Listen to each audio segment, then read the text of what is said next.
Hi, guys. Okay, so we are on part 2, chapter 3rd, and let me just get right into it. How King Arthur found a noble sword in a very wonderful manner, and how he again fought with it and won that battle.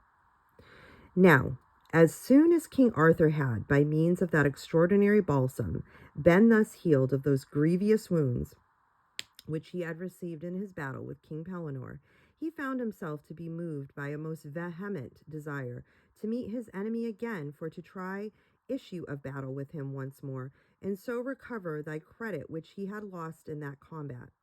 Now, upon the morning of the 4th day, being entirely cured, and having broken his fast, he walked for refreshment beside the skirts of the forest, listening the while to the cheerful sound of the wood birds singing their matins, all with might and main.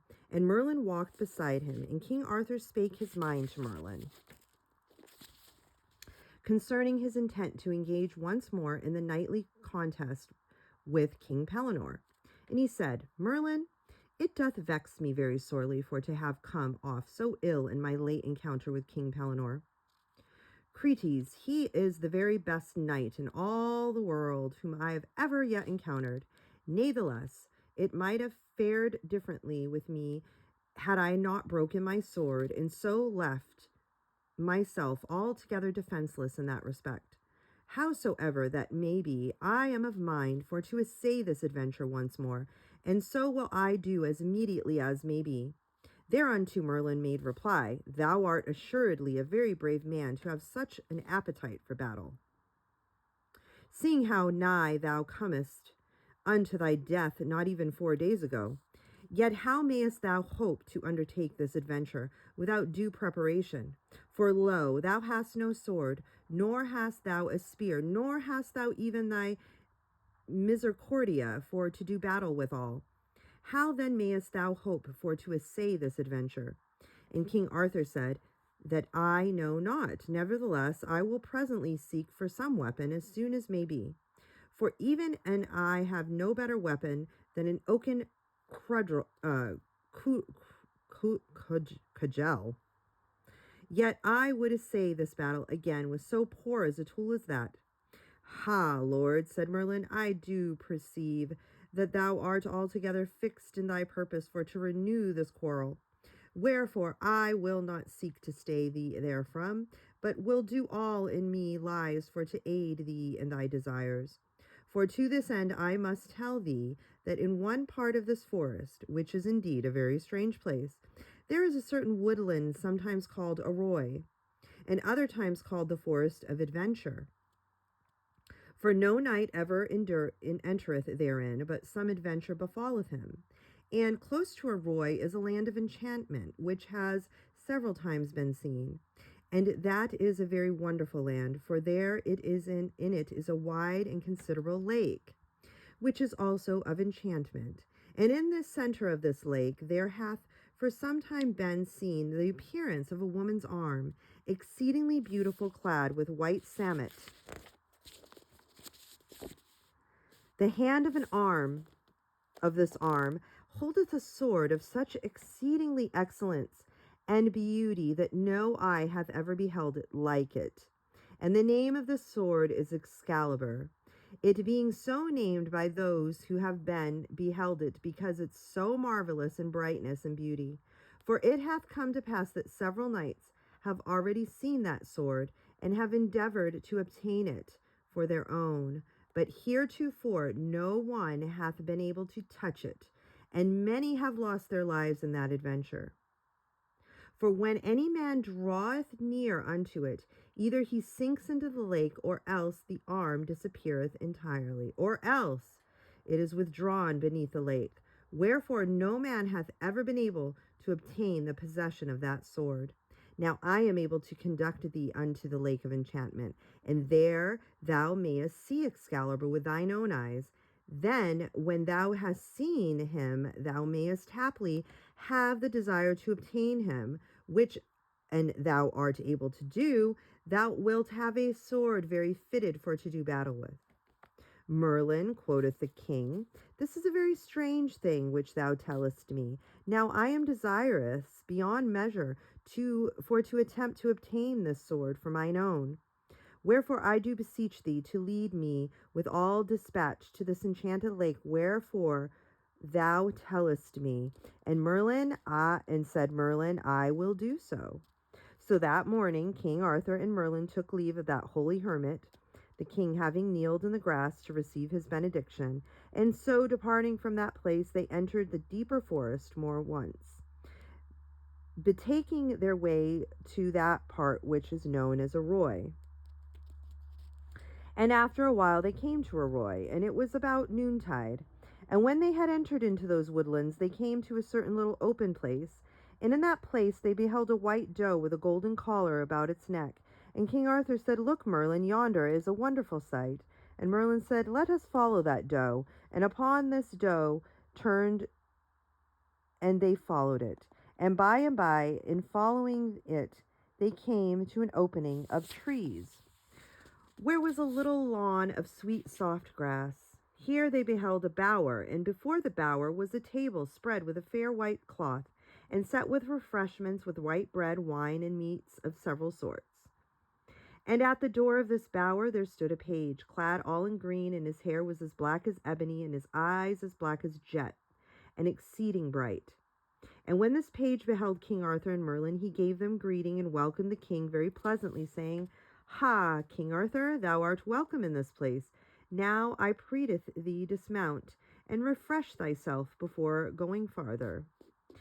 Then was King Arthur a doubt to whether there might be some enchantment in this to work him an ill, for he was astonished that this page in the deep forest should know him so well. But Merlin bade him have good cheer.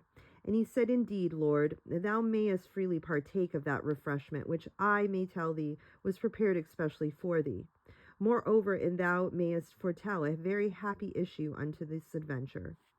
So King Arthur sat down at the table with great comfort of heart, for he was a hungered.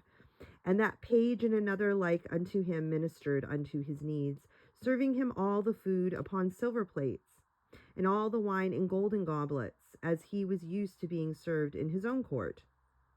Only that thou things were much more cunningly wrought and fashioned, and were more beautiful than the table furniture of his king's court. Then, after he had eaten his fill and had washed his hands from a silver basin, which the first page offered to him, had wiped his hands upon a fine linen napkin, which the other page brought unto him, and after Merlin had also refreshed himself, they went their way, greatly rejoicing at the pleasant adventure, which it seemed to the king could not have betokened a very good issue to his undertaking. Now about the middle of the afternoon, King Arthur and Merlin came of a sudden out from the forest upon a fair and level plain, bedight all over, and with a number of flowers that no man could conceive of their quantity nor of their beauty thereof. And this was a very wonderful land, for lo, all the air appeared as it were to be of gold, so bright was it, and so singularly radiant. And here and there upon the plain were sundry trees all in blossom, and the fragrance of the blossoms was so sweet that the king had never smelt any fragrance like it. And in the branches of those trees were a multitude of birds of many colors, and the melody of their singing ravished the heart of the hearer. And the midway in the plain was a lake of water as bright as silver, and all around the borders of the lake were incredible numbers of lilies of daffodils. Yet although this place was so exceedingly fair, there was nevertheless nowhere about it a single sign of human life of any sort, but it appeared altogether so lonely as the hollow sky upon a day of summer. So, because of all the marvelous beauty of this place, and because of its strangeness, its entire solitude, King Arthur perceived that it must have come into this land of a powerful enchantment, where haply dwelt a fairy of very exalted quality. Wherefore his spirit was enwrapped in a manner of fear, as he pushed his great milk-white war horse through the long fair grass, all belight with flowers, and he wist not what strange things were about to befall him. So when he came unto the margin of the lake, he beheld there a miracle that Merlin had told him of aforetime. For lo, in the midst of the expanse of the water, there was the appearance of a fair and beautiful arm, as of a woman, clad all in white samite. And the arm was encircled with several bracelets of wrought gold, and the hand held a sword of marvelous workmanship, aloft in the air above the surface of the water. And neither the arm nor the sword moved so much as hair's breadth, but were motionless like a carven image upon the surface of the lake. And behold, the sun of the strange land shone down upon the hilt of the sword, and it was of pure gold, beset with jewels in several sorts, so that the hilt of the sword and the bracelets that encircled the arm glistened in the midst of the lake like that of some singular star of exceeding splendor. And King Arthur sat upon his war horse and gazed from a distance at the arm of the sword and the sword, and he greatly marveled thereat. Yet he wist not how he might come at that sword, for the lake was wonderfully wide and deep, wherefore he knew not how he might come unto. Oh my gosh, my cat just knocked something down. That he might come thereunto, for to make it his own. And he sat pondering this thing with himself, and was suddenly aware of the strange lady who approached him through those tall flowers and bloomed along the margin of the lake. And when he perceived her coming toward him, he quickly dismounted from his war horse, and he went forward to meet her, with the bridle rein over his arm. And when he come nigh to her, he perceived that she was extraordinarily beautiful, and that her face was like wax for clearness, and that her eyes were perfectly black, and that they were as bright and glistening as though they were two jewels set in ivory. And he perceived that her hair was like silk, and as black as it possibly could be, and so long that it reached unto the ground as she walked. And that the lady was clad all in green, only with a fine cord of crimson and gold was interwoven into the plaits of her hair. And around her neck there hung a very beautiful necklace of silver strands of opal stones and emeralds, set in cunningly wrought gold.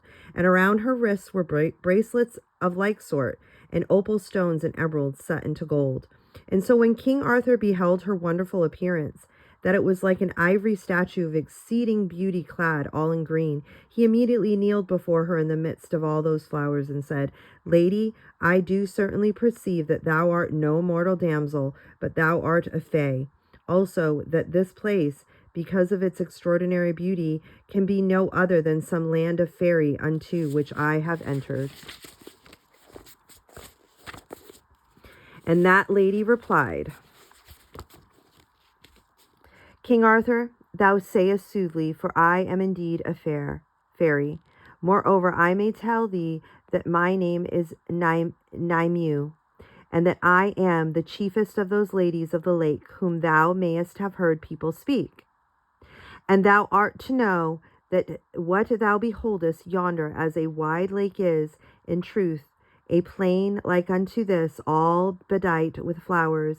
And likewise thou art to know that in the midst of that plain there standeth a castle of white marble, of an ultramarine illuminated with gold.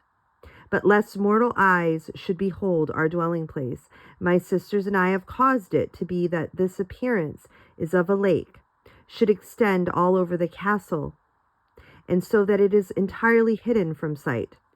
Nor may any mortal man cross that lake, saving in one way, otherwise he shall certainly perish therein.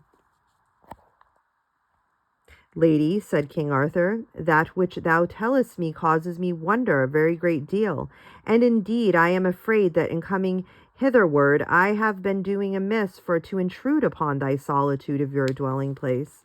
Nay, not so, King Arthur, said the Lady of the Lake, for in truth thou art very welcome hereunto. Moreover, I may tell thee that I have a greater friendliness for thee and those noble knights of thy court than thou canst easily wot of. But I do beseech thee of thy courtesy for to tell thee what it is that brings thee to our land.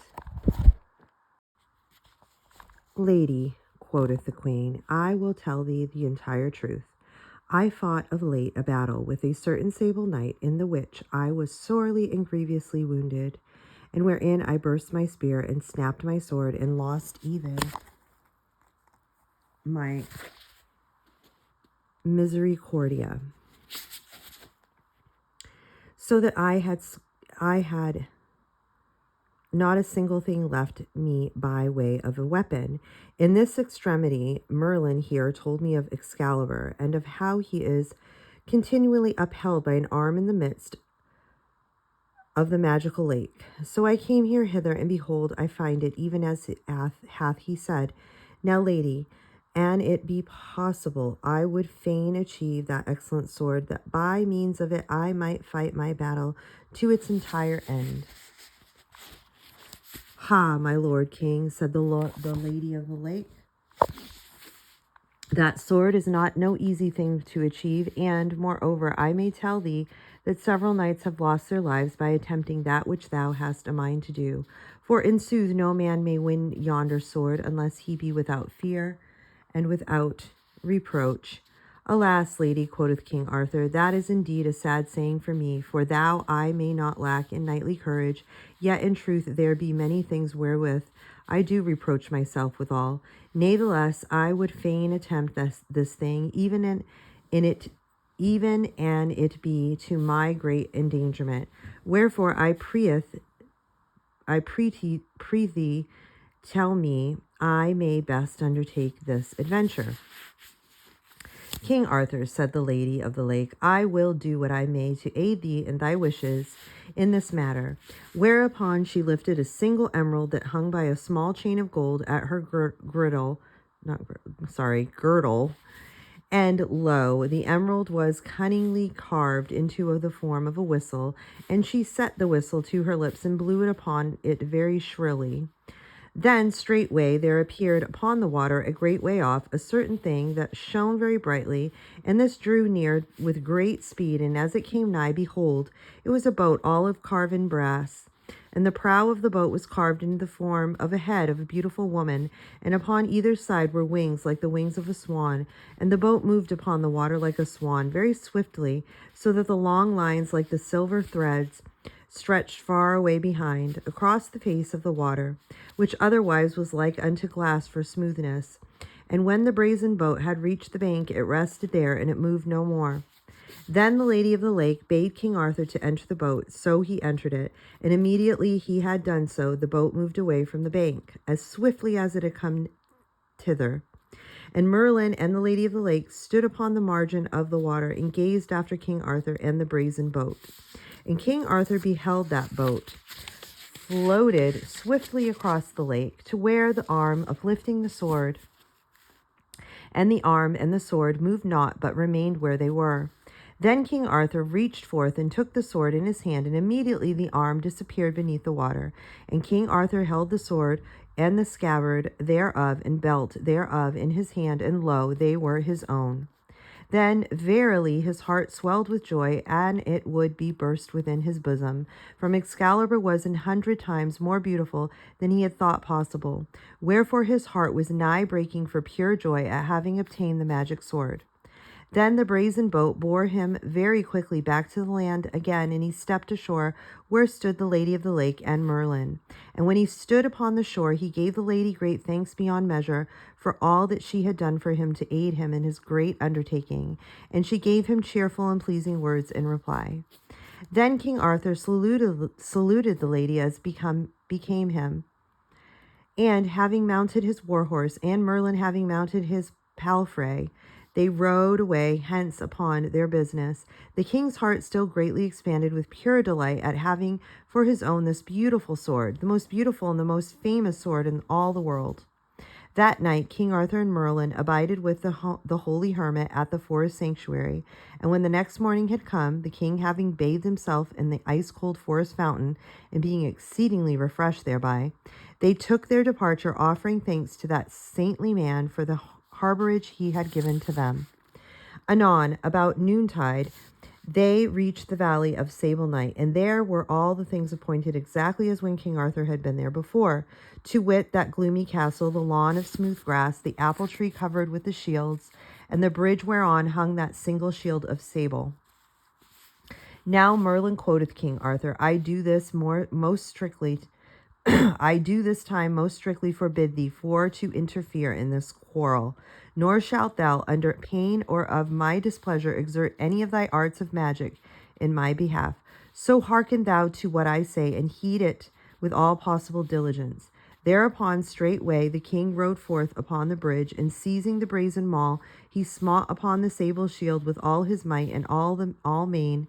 Immediately the portcullis of the castle was let fall aforetold, and in the same manner as that other time, the sable knight rode forth therefrom, already bedight and equipped for the encounter. So he came to the bridge head, and there King Arthur spake to him in the wise, Sir Pellinore, we do know each other entirely well, and each doth judge that he hath cause of quarrel with the other.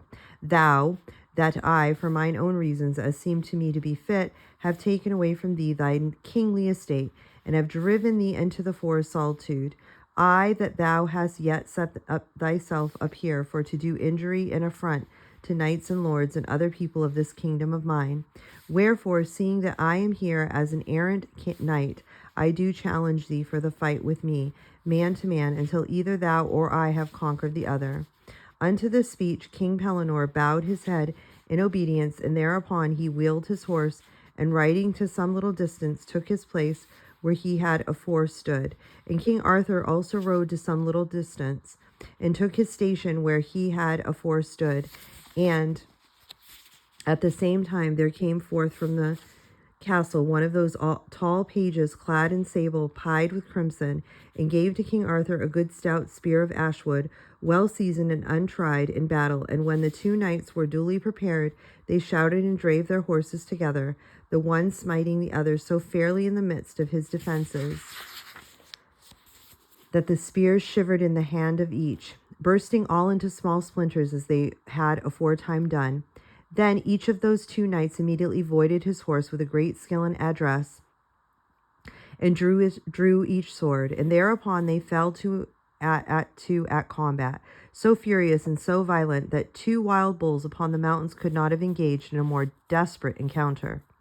But now, having Excalibur for to aid him in this battle, King Arthur soon overcame his enemy, for he gave him several wounds, and yet received not one himself, nor did he shed a single drop of blood in all of that fight, though his enemy's armor was in a little while all stained with crimson.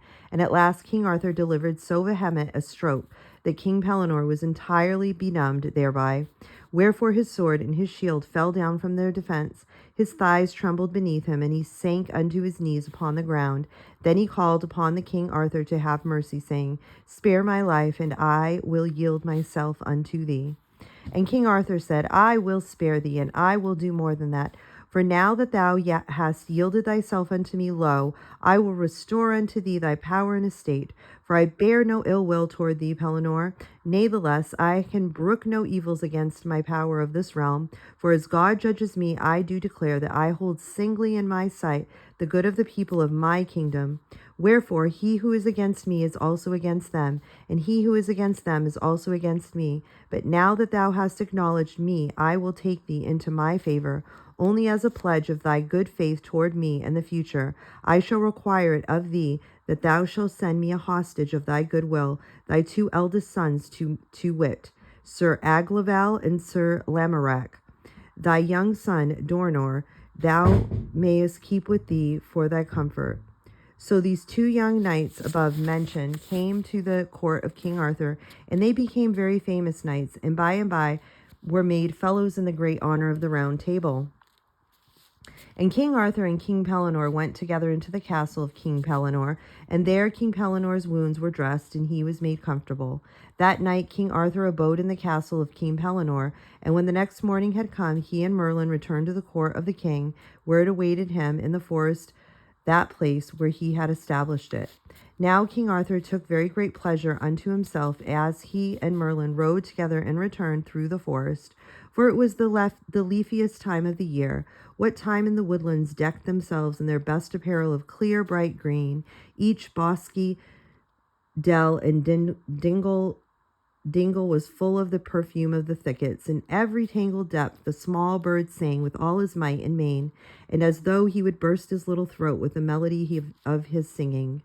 And the ground beneath the horses' feet was so soft with fragrant moss the ear could not even hear any sound of the hoofbeats upon the earth. And the bright yellow sunlight came down through the leaves, so that all the ground was scattered over a great multitude of trembling circles as of pure yellow gold.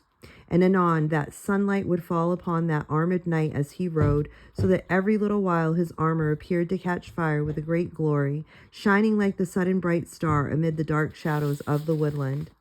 So it was that King Arthur took great joy in that forest land, for he was without ache or pain, or any sort of his heart was very greatly elated with the wonderfulness of the success of that adventure into which he had entered.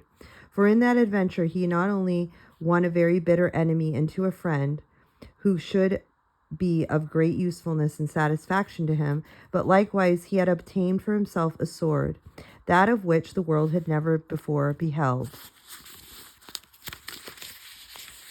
And whatever he would think of that singularly splendid sword which now hung by his side, and whenever he remembered that land of the Faerie into which he had wandered, and of that which he had befallen him therein, his heart would become so greatly elated with pure joyousness that he hardly knew how to contain himself, because of the great delight that filled his entire bosom. And indeed I know of no greater good that I could wish for you in all of your life than to have you enjoy such happiness as cometh to one when he hath done his best endeavor and hath succeeded with great entirety in his undertaking. For then all the world appears to be filled as with bright shining light, and the body seemeth to become so elated that the feet are uplifted from heaviness and touch the earth very lightly because of the lightness of the spirit within. Wherefore it is that if I could have it in my power to give you the very best that the world hath to give, I would wish that you might win your battle as King Arthur won his battle at that time, and that you might ride homeward in such triumph and joyousness as filled him that day, and that the sunlight might shine around you as it shone around him, and that the breezes might blow, and that all the little birds might sing with might and main as they sang for him, and that your heart also might sing its song of rejoicing in the pleasantness of the world in which you live. Now as they rode thus through the forest together, Merlin said to the king, Lord, which wouldest thou rather have, Excalibur or the sheath that holds him? To which King Arthur replied, 10,000 times would I rather have Excalibur than his sheath. In that thou art wrong, my lord, said Merlin. For let me tell thee, that though Excalibur is so great a temper that he may cut in twain either a feather or a bar of iron, yet in his sheath of such a sort that he who wears it can suffer no wound in battle, neither may he lose a single drop of blood, in witness whereof thou mayest remember that in thy late battle with King Pellinore thou didst suffer no wound, neither didst thou lose any blood.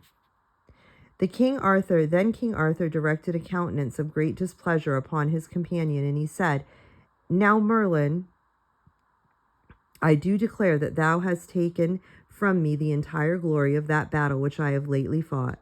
For what credit may there be to any knight who fights his enemies by means of enchantment such as thou tellest me of? And indeed, I am minded to take this glorious sword back to that magic lake and cast it therein where it belongeth. For I believe that a knight should fight by means of his own strength and not by means of magic. My lord, said Merlin, assuredly thou art entirely right in what thou holdest, but thou must bear in mind that thou art not an ordinary errant knight, but thou art a king, and that thy life belongeth not unto thee, but unto thy people. Accordingly, thou hast no right to imperil it, but thou shouldest do all that lieth in thy power for to persevere it.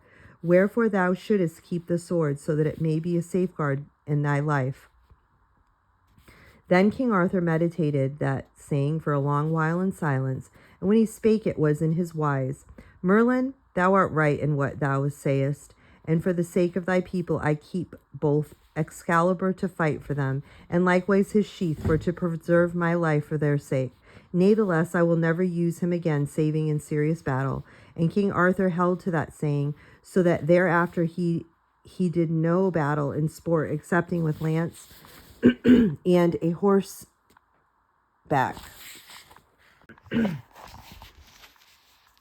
King Arthur kept Excalibur as the chiefest treasure of all his possessions, for he said to himself, such a sword as this is fit for the king above other kings, and a lord above other lords. Now as God hath seen it fit to entrust that sword into my keeping in such a marvelous manner as felt about, so must he mean that I am to be his servant to do unusual things. Wherefore I will treasure this noble weapon not more for its excellent worth, and because it shall be unto me as a sign of those great things that God in his mercy hath evidently ordained for me to perform, for him to do him service. So King Arthur had made for Excalibur a strong chest or coffer, bound around with many bands of wrought iron, studded all over with great nails of iron, and locked with 3 great padlocks. In this strong box he kept Excalibur, lying upon a cushion of crimson silk, and wrapped in swathings of fine linen, and very few people ever beheld that sword in its glory, excepting when it shone like a sudden flame in the uproar of battle. For when the time came for King Arthur to defend his realm or the subjects from his enemies, then he would take that sword out and fasten it upon the side of his body, and when he did so, it was like unto a hero of girt with a blade of shining lightning. Yea, at such times Excalibur shone with so incredible a brightness that the very sight thereof would shake the spirits of every wrongdoer with such great fear that he would in a manner suffer the pangs of death ere ever the edge of the blade had touched his flesh. So King Arthur treasured Excalibur, and the sword remained with him all of his life. Wherefore the name of Arthur and Excalibur are one. So I believe that sword is the most famous of any that was ever seen or heard tell of in any of the courts of chivalry.